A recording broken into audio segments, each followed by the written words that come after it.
5 વર્ષમાં સિહોર શહેરને પીવાનું શુદ્ધ અને સમયસર પાણી મળી રહે તે માટે નગરપાલિકામાં ભાજપના શાસન દરમિયાન પીવાના પાણી માટે વ્યવસ્થા કેમ ન કરી સિહોર શહેર કોંગ્રેસ સમિતિ।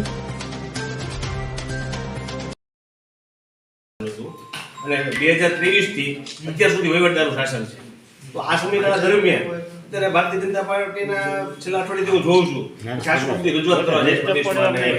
મિનિસ્ટર પાસે, બરાબર છે, તો એ લોકોનું શાસન હતું, ગુજરાત સરકાર એની જ છે, તો મારે ખાલી આરટીઆઈ માંથી એક માહિતી જોવે છે 5 વર્ષનું એનું શાસન એ પેલા ભાજપનું જ હતું, છેલ્લું પર્ટિક્યુલર 2018 થી 2023 સુધી અને 2023 થી વહીવટદારનું શાસન તંત્રનું શાસન છે। એ સમયગાળા સિહોરના લોકોને પાણી મળી રહે તે માટે ભારતીય જનતા પાર્ટીના શાસકોએ શું નિર્ણયો લીધા, કેટલી ગ્રાન્ટ આવી, કેટલી વપરાણી, અને વહીવટદારે શું પગલાં લીધા, કેટલી ગ્રાન્ટ આવી અને કેટલી વપરાણી, એ મને ડીએસએમ મર્યાદામાં જવાબ આપો એવી મારી માંગણી છે। તો તમે આરટીઆઈ માં ગણતા તો પાછામાં ઓલી પહોંચ પડાઈ આગળ પડે જે કા કાર્યવાહી અડધી નીકળી જાય નહીતર આમાં આરજીઓ જોબ દેવો પડે તમારે કાયદો આરટીઆઈ જે નો કરીએ ને તો આનો જોબ તમારે દેવો પડે, બરોબર છે, મારા લેટર કોંગ્રેસ લેટ પેટ હું માંગુ છું એટલે મને જોબ દેવો પડે, છતાં હું આરટીઆઈ માં અરજી કરું છું, મેં લખેલું છે જોબ તમે આરટીઆઈ માં જ આપણે દેતા હોય એને જે કઈ પણ થતી હોય તો ફરજ પડે ને હાલે 20 આમાં લઈ દેજો છે કે આરજી ને આરટી ના અંતર્ગત ગણીને જરૂરી ફી લઈને નિયમ લીધા મને જવાબ આપશો। ઓકે રેડી ચાલ ઉલ્લેખ કરી નાખ્યો છે, કારણ કે સત્તા એવી હોય ને એમ કે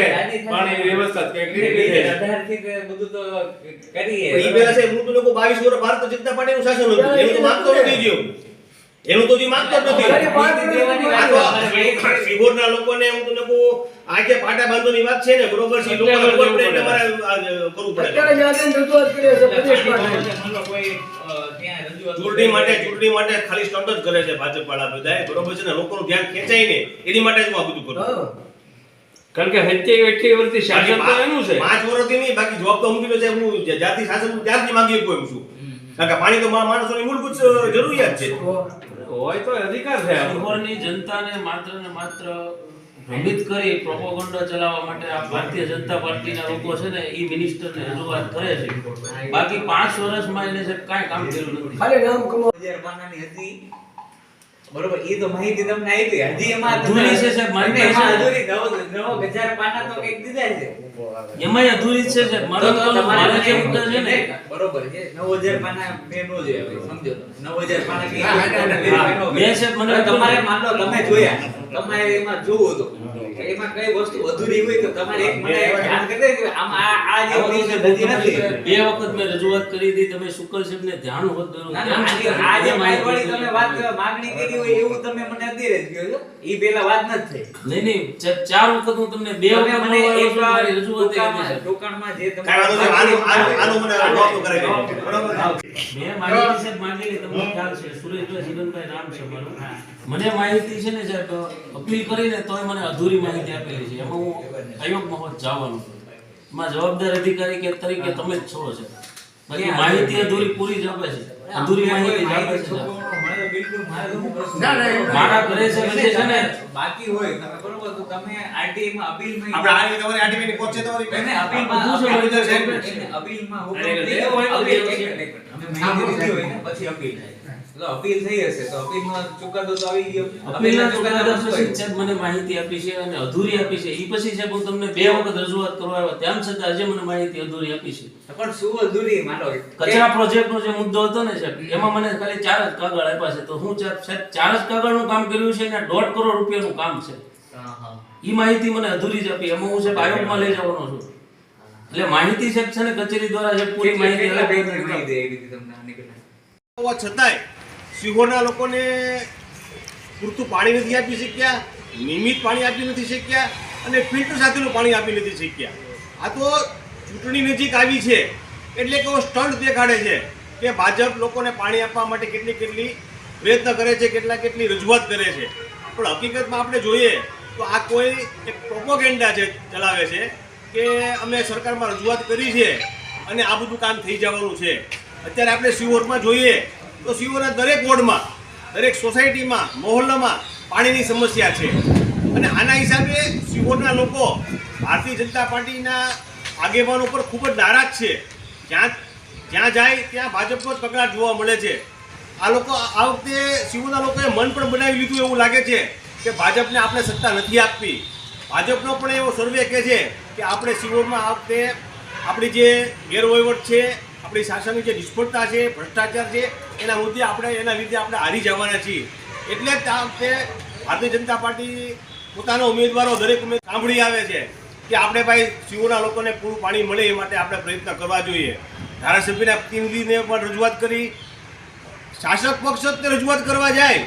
એ તો કેવું કહેવાય? જેના હાથમાં સત્તા છે એ લોકો ધારાસભ્યને રજૂઆત કરે, એના ફોટા વાયરલ થાય સોશિયલ મીડિયામાં, મંત્રીશ્રીને રજૂઆત કરે. અત્યારે જે 3-4 દિવસ પહેલા મંત્રીશ્રીને રજૂઆત કરી એ જ રજૂઆત 2 વર્ષ પહેલા શિવોરના રેસ્ટ હાઉસમાં જ્યારે મંત્રીશ્રી આવ્યા ત્યારે શિવોરના આગેવાનો રજૂઆત કરી હતી, પણ તેનું કાંઈ 2 વર્ષ દરમિયાન પણ પરિણામ ન આવ્યું. તો શિહોરના લોકોને આખે પાટા બાંધવા જેવી વાત છે. 5 વર્ષના શાસનમાં, છેલ્લા 5 વર્ષના શાસનમાં કાંઈ શિહોર નગરપાલિકામાં ભારતીય જનતા પાર્ટીના શાસકો કાંઈ ઉગાડી શક્યા નથી. અને ત્યારે 5 વર્ષમાં જે શાસન કર્યું એના હિસાબે શિહોર શહેરમાં ભાજપ વિરુદ્ધનો માહોલ રચાણો. જનતા અને શિહોરના લોકો ખૂબ જ સમજદાર છે. આ વખતે મને એવું લાગી રહ્યું છે કે ભાજપનો સંપૂર્ણ વિકાસ થવાનો છે. કારણ કે કોઈ પણ સમસ્યા હોય આ ભાજપના શાસકોએ બિલકુલ ધ્યાન આપ્યું નથી. ત્યારે આ ભારતીય જનતા પાર્ટી જે રજૂઆત કરે છે પાણી માટે, એ બાબતે અમે આજે શિહોર નગરપાલિકાના ચીફ ઓફિસરને રજૂઆત કરીને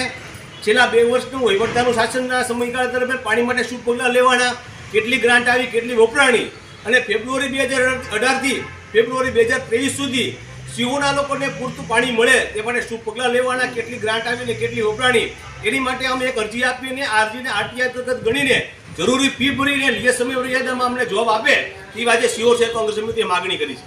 જય કોંગ્રેસ. પાર્ટીએ ચૂંટણી ન આપી. લોકશાહીમાં લોકોની ચૂંટાયેલી સરકાર હોવી જોઈએ એવો લોકોનો મૂળભૂત અધિકાર છે. એ મૂળભૂત અધિકાર પણ 2 વર્ષ સુધી આ ભારતીય જનતા પાર્ટીએ ઝૂંટવી લીધો છે. છેલ્લા 2 વર્ષથી વહીવટદારનું શાસન છે અને વહીવટદાર પણ ખાસ કંઈ ઉપાડી શક્યા નથી.